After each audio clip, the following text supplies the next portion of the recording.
আল্লাহর নবী সাল্লাল্লাহু আলাইহি সাল্লাম সোমবার দিন ইন্তেকালের দিন নবীজি ইন্তেকালের পূর্বে 23 ওয়াক্ত নামাজ জামাতের সাথে নিজে ইমামতি করে পড়াইতে পারেন নাই।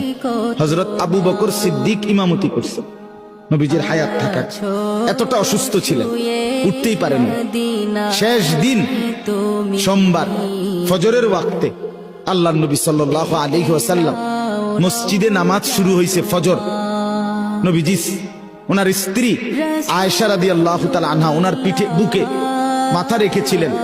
নবীজি বললেন, আয়েশা আমারে সোজা করে বসাও, আমার হুজরার পর্দা সরাও, আমি আমার সাহাবীদের ফজরের নামাজের দৃশ্য দেখব।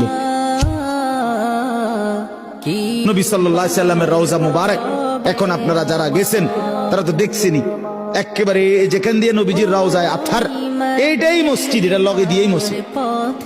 তো নবী সাল্লাল্লাহু আলাইহি সাল্লামকে আম্মা জান আয়েশা নবীজির বিবি এরকম কনুইয়ের মধ্যে ঠেস দিয়া বসাইছে, পর্দা সরায় দিছে। আল্লাহর নবী দেখলেন পুরা মসজিদ ভরা ফজরের নামাজ। কোন নামাজ? জোহরের পরে যেটা পড়ে ভোরে। কোন সময়? ভোরে। এই ফজরের নামাজের ওয়াক্তে আল্লাহর নবী সাল্লাল্লাহু আলাইহি সাল্লাম দেখলেন পুরা মসজিদ ভরা মুসল্লি আবু বকর সিদ্দিকের নেতৃত্বে নামাজ পড়ছে।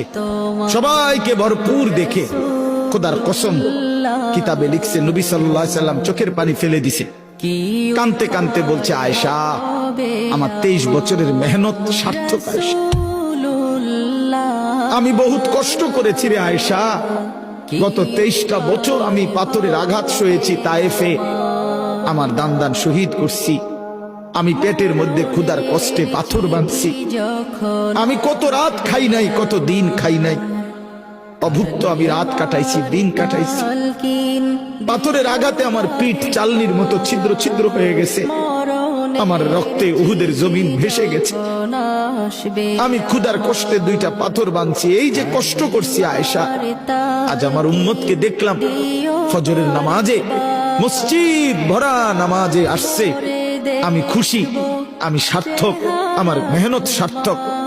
এরপরে নবীজি সাল্লাল্লাহু আলাইহি সাল্লাম 2 হাত আসমানের দিকে তুলে খোদার কসম মাফ, নবীজি ওই সময় আল্লাহকে বলছে, আল্লাহুম্মা রফিকাল আলা, মাওলা এবার আমি আপনি বন্ধুর কাছে যেতে চাই। সেদিন সোমবার জোহরের আগে জাওয়ালের সময়, মানে সূর্য পশ্চিম দিকে যখন হেলতেছে, এই সময় জোহরের আগে আল্লাহর নবী সাল্লাল্লাহু আলাইহি ওয়াসাল্লাম ইন্তেকাল করছে।